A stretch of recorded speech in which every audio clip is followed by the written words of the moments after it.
What's going on YouTube? It's your boy Ray Rock. I'm back again, man. The season is about to begin. I'm making this video a couple of hours before the Liverpool game. So, you know, that's the proper start of the season. I know we've had the Super Cup and whatnot, bro, all of that. This is the real start of the season. League football, Premier League football especially, you know, starting a couple of hours. And yeah, I mean, what better time to give my Premier League prediction?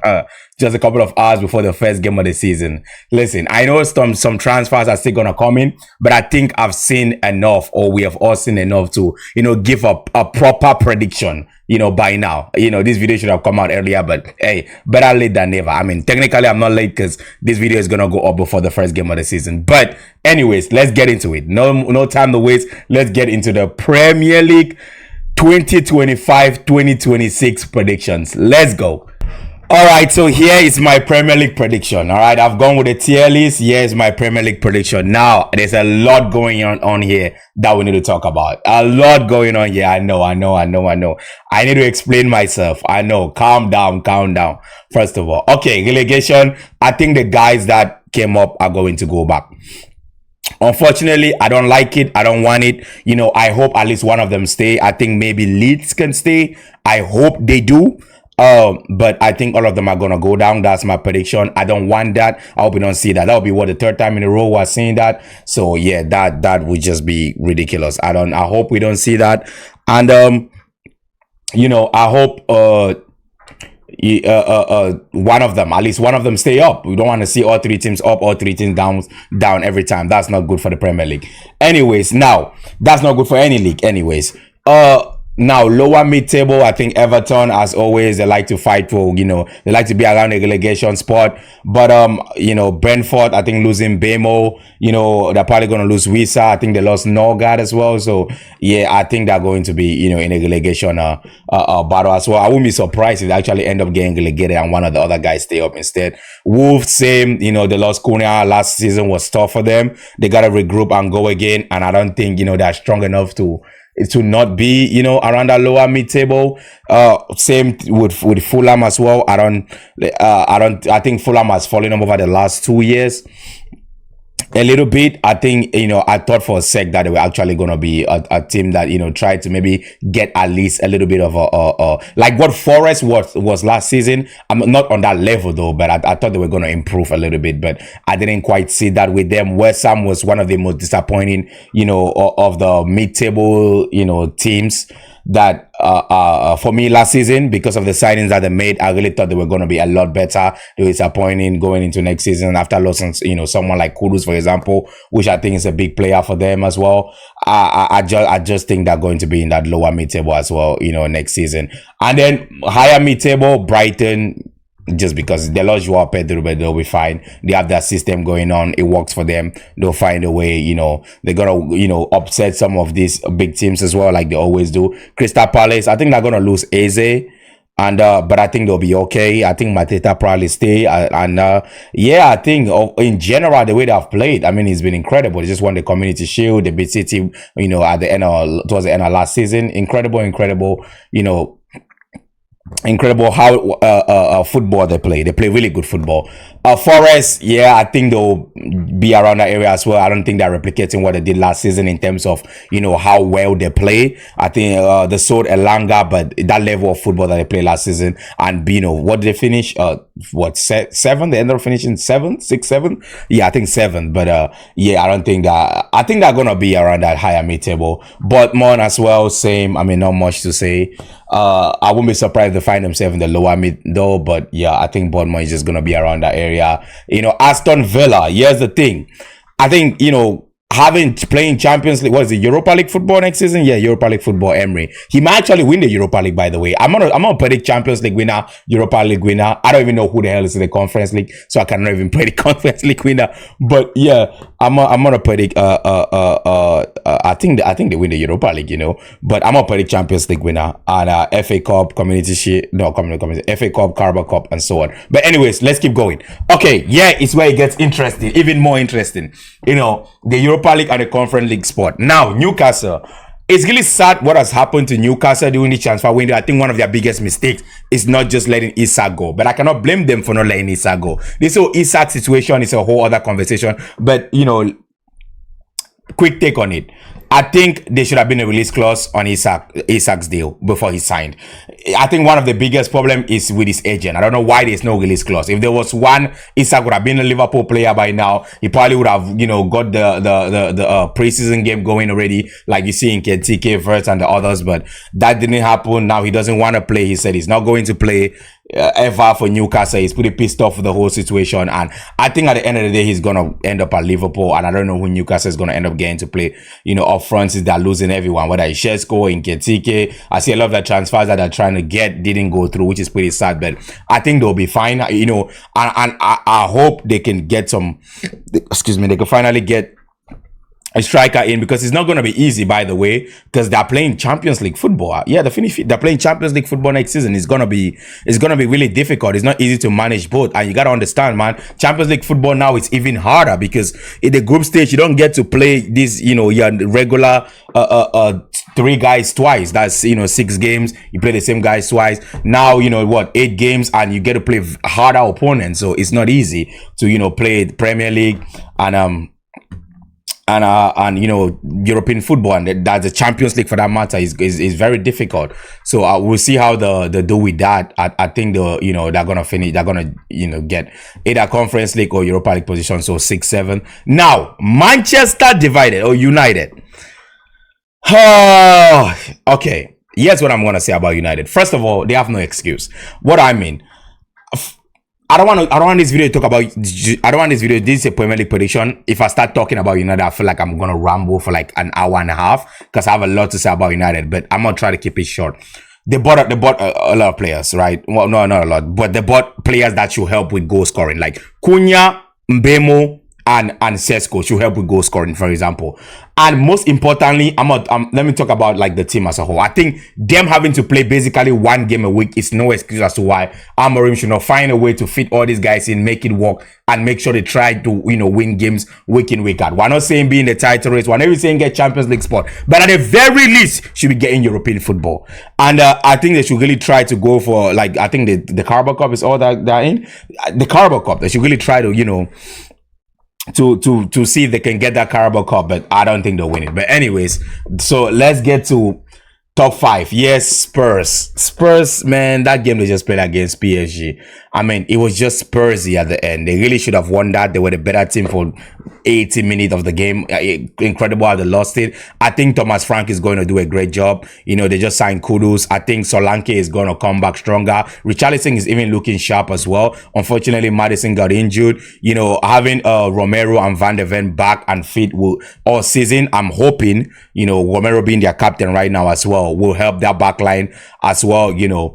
So I think in general, I think, you know, Spurs is going to play well. And again, I think, yes, where I think, you know, why I put them there, most importantly, it's not just the new manager, and not just, you know, that they sign Kudus or make some good decent signings. I think Spurs is gonna get eliminated in the if they somehow get past the Champions League. You know, if they make the playoffs, that is, if they don't get grouped, if they make the playoff, I think the first game is going to be a difficult game, and then they'll go home, and then they'll focus the rest of their season on the Premier League, which is why I think, you know, I put them there. If they go far in the Champions League, I don't think they'll do that well in the Premier League. I don't think they'll have the depth to do it, and I think injuries are definitely going to strike, because a lot of their players, like we saw last season, can be very injury prone. So that's why I have Spurs over there. Now Chelsea. This top 4 is where it gets really juicy. I cannot stress this, man. I am looking forward to this title race. Chelsea, City, Liverpool, and Arsenal. I think any of them can win it. I legit think any of these guys can win it. I can't remember the last time I said that. This is so exciting. I cannot remember the last time. Normally it's always between 2, but I cannot remember the last time I said I strongly feel that they can win it. Chelsea have the players, that have the individual ability to make it. Maresca has showed that he could come up in big games. He has showed that he could get this team winning consistently as well. I mean, at one point last season, they were in the title race. He showed that he could beat the best team in the world, which is PSG at the moment. No questions asked. So if this team, again, even if injuries strike, I think they can still try to hold up. They have the depth to play both Champions League and compete in the Premier League. They have very young, energetic players. You know, Casado in that midfield, Enzo Fernandez, Cole Palmer. You know, they're probably going to end up getting Xavi Simons. They just signed Jamie Gittins. You know, they got a striker now. You know, they can rotate with Delap and Joao Pedro. I mean, it's incredible, bro. It's incredible. Their backline, you know, they got a little injury problem, but I think, you know, they'll find a way to fix it. I see signing. They might actually pick on that center back, but I said they were trying to get Araujo. They're not getting Araujo. But yeah, there's Heto, you know, there's time to, I think, be a backup for Cucurella. But I think he can actually step into that center back as well, you know, and put it and do a decent job. Cucurella, by the way, is very underrated, very good as well. I think, you know, he's going to be massive again for them this season. Reece James being fit will be very, very good for them and very important for them. So in general, you know, I don't know if what happened with the Maignan deal, if they're going to end up getting Maignan as well. Chelsea can even go, like, another thing with Chelsea is this, like, if things are not going well in January, they could just buy like 5 more players, bro. It's a very Chelsea thing to do. So that's why that's one of the biggest reasons why, you know, I think Chelsea could definitely be in this you know, in this title race. They have the players, they have the individual ability, and everything I just said. I think Chelsea will be in there. You know, Cole Palmer being their main man, the driving force week in, week out. It's going to be incredible. I think it's going to be, you know, Stavio, bro. I forgot about Stavio. You know, he's very promising young star, looking great already. You know, got the connection going on with his teammates. Is nice, man. It's nice. Anyways, let's get to City. Now, I got Chelsea fourth, by the way. But again, I think this title race, you know, is not that far off, you know, between all 4 of those teams. I legit think that. But I got City third. Now, City got the transfers. City got the transfers going. You know, they signed a lot of players. They got good depth as well. The transfer window is not close. I'm seeing Savinho might probably leave as well, but they have good depth. Now, my problem with City is that back line. I think Pep will find a way, though. Pep will find a way to get the back line structure right and find good picks. I mean, they have the play. I mean, we see Ruben Diaz, Gvardiol, Ake, Stones is still with them. Kosanov is really great as well. You know, so they got the players, but it's inconsistent, and the defending is poor on set pieces. When it comes to tracking back on the counter, they don't have. I think Kosanov for me is the one I rely on the most to try to catch anyone, you know, toward our entire backline. Akanji, a lot of mistakes as well at the back. I don't know if they're going to end up signing Donnarumma in net, because if they sign Donnarumma, I don't know how that's going to work, because I think Donnarumma, you know, they send Donnarumma away because he's not good enough with his feet. So him going to City doesn't really make sense to me, especially Pep. I don't see Pep playing with unless Pep want to teach him how to play with his foot or force him to do that. I don't think he's the right keeper for them. You know, with the way they play, they're gonna have to not start the ball at the back. Just doesn't make sense. You know, so he's a great shot stopper, but it doesn't fit the way City play. My point is the back line is the problem. But I think Pep, just like in that treble season, the way, you know, he changed the formation to have like Grealish and Bernardo Silva helping a lot defensively and Stone moving into midfield and all that kind of stuff. I think it's the structure. I think Pep is going to find a way to put a defensive structure that will stop them. Now, getting into that's the bad part. Now, the good part is that midfield strong. Rodri is out, I think, to the end of September. Oh yeah, is it end of August or end of September? I don't know. But I think without him, they can still hold up. I think Rendies is very good. I think he will help massively in that midfield as well. I with Rodri being out, I think they can hold up until he comes back. It's not going to be the same like last season. Even if he goes out for the rest of the season, I think this time they'll be able to hold up. And then the most important thing is I think City will score so much. I think City will score so many goals because now, like, they have the depth going forward. Like, they have these players going forward. Foden, Cherki, these guys coming off the bench are just going to be coming to get their name on the score sheet as well. Mamouche, Haaland, Doku. I mean, it's going to be incredible. And Rendies as well could give you goals, you know, from that midfield position. He's very good at ball striking, and he's definitely going to be testing the keeper as well. So I think, you know, it will not be easy to outscore City. That's going to be the challenge. I don't doubt City is going to concede goals. Trust me. They could find themselves 3-0 down in the first first 25 minutes of games, and I back them to come down. I could back them to come down 3 goals down with 60, after 60 minutes of play. I could back them to come back from that. So I think the ability to score goals will help them, massively in that regard. Liverpool, I mean, it's pretty obvious, isn't it? The only reason I don't have Liverpool is I think they will go far in the Champions League. I think Liverpool will go far in the Champions League. If they do have everyone fit, I think they might win it. I think Liverpool will go very far in the Champions League. Now, that's now what I mean by that. I think they will have to rest guys like Konate and Van Dijk, which is where the problem is going to be, because I don't think they have enough depth to hold up. I think they should have signed better center backs, even fullback replacement. Kerkez and Bradley can hold up at right back. Frimpong goes a lot. He attacks a lot.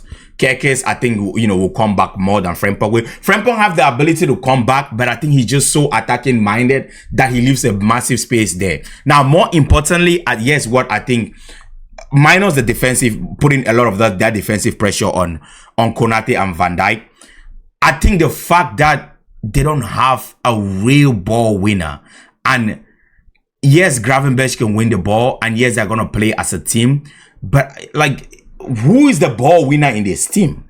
It's not McAllister. They're not gonna rely on Endo, are they? I don't think there's enough depth in that midfield, and even when it comes to not even just depth, starting, I think it's too much pressure and it's too much work on that defense. I think the defense is not gonna be able to cope and carry on all season. And I'm not wishing on anyone, but injuries are gonna happen, and when they do, it's gonna be a massive blow for this team to be able to pick up results week in, week out. Now, I really rate Ancelotti. I think he's good are playing both cup and league football, which it's something that I find very rare. A lot of managers are really good at one, but not so good on the other. Pep, for example, he played dominance, the dominant football, the possessive, you know how to dominate teams and win week in, week out. But listen, on that night in the Champions League, if it requires you to defend, you gotta defend, bro. You gotta defend. You just have to, man. And if you don't, you find yourself, doing what happened with Real Madrid, stuff like that. Or you go up against teams that just play a low block and frustrate you all night, and all of a sudden you find yourself on bed. I think, Ancelotti is a very smart man. I think when it comes to cup football, he knows how to cope. He knows how to switch things up. If he doesn't need to keep possession, he's not going to do that. He's going to let his team, defend and play counter-attack if that's what it takes to win. He knows how to play he knows how to change the system to do what is required to win on the night, if that makes sense. But anyways, I don't want to make this video too long. Look like I've been rambling for way too long. But yeah, I think Liverpool have the team. They have the depth as well. I'm just questioning that midfield and the center backs, bro. There's too much work on Konate and Van Dijk, bro. Throughout the entire season, it just don't make sense. There's no one that I can really trust in that back line to get the job done. The Premier League is not going to be easy, man. It's going to be tough. What I will say though, I think the level of the mid-table teams, I don't think they'll be as good as I've been in the last 2 years. The higher and lower mid-table teams, I don't think they will bet there. But the guys up top, minus United, okay, no, I think that, but the battle for the top guys is going to be very tough. Anyways, with that being said, why the hell do I have Arsenal winning the Premier League? That finished second, 3 times in a row? Wow, that's gotta hurt. 3 times. It has to be time, bro. I think it's time. I think they finally got the man that they needed, which is Gyökeres. I think that was a missing piece. I think that defense is going to come together again. I think they already know how to defend. I think they defended all season. There were times where they were just winning 1-0 off corners from Gabriel. I think that they know how to defend already. I think that a team that can defend very well. I think we can all agree with that. And now, that midfield is strong as well. I know they lost Partey, which I think is a big loss, but hey, they got Zubimendi. I think he will help massively. Rice in that midfield, I think he will get even better next season if that's possible. Rice is an incredible midfielder, man. I think he should be captain, by the way. But anyway, we're not here to talk about that. And up front, yeah, Yeah, man. Havertz is going to be very important. Mark my word. Havertz is going to be very important in this title race. I know everyone is just like, trash that guy away. You know, we finally got our Gyökeres. No. Remember, boys, they're going to play Champions League and, you know, the league as well. I think Havertz coming off the bench will give them game winners, just like we saw with Darwin Núñez. Even though, you know, he's getting trashed. He helped Liverpool massively last season when it comes to the title race. Help them, you know, get 3 points again and again. I think Havertz is going to be that for Liverpool. For Liverpool. He's going to be that for Arsenal as well. Saka is going to be great. I hope he can stay fit. Yeah, I think they're going to end up getting Eze as well too. So they got Madueke. I think they're going to have the depth if they need Jesus.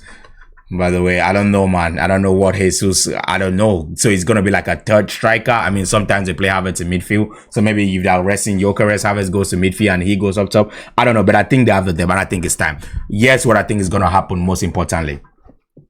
There's going to be a point in the season where Arteta will see that there's a possibility for him to win the league. And what is he gonna do? He's not gonna pay that much attention to the the Champions League. He's gonna be okay with getting eliminated. He's gonna be okay with getting eliminated from the cups, and he's gonna be like, we're putting all our energy into winning this thing once and for all. I think Liverpool is gonna win the Champions League. Yeah. If everyone is fit, because I think it's not going to be easy to outscore Liverpool. And if you have Konate and Van Dijk fit, I think Kerekes had a brilliant season. I think he's going to get better as well under Ancelotti. I think Frimpong attacking especially, bro, he's going to be a threat.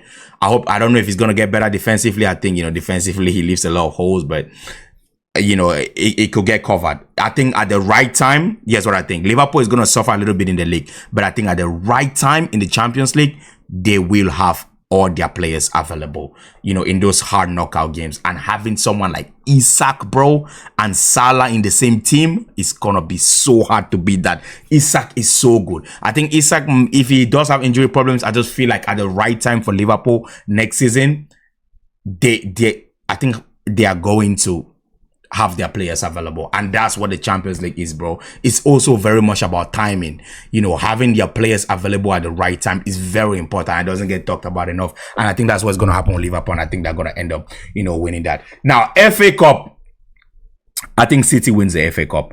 I think Chelsea wins the Carabao Cup, and yeah, that's it. And I think Emery might win the Europa League, bro. You know, that's his thing. And yeah, man, that's a Premier League prediction, man. I think this have gone on for way too long. I'm just gonna end the video right there. Let me know what you guys think. I've rambled for way too long. And yeah, it's gonna be an exciting season, and I'm gonna try to cover as much as I can. And yeah, I'll catch you guys in a little bit. Peace.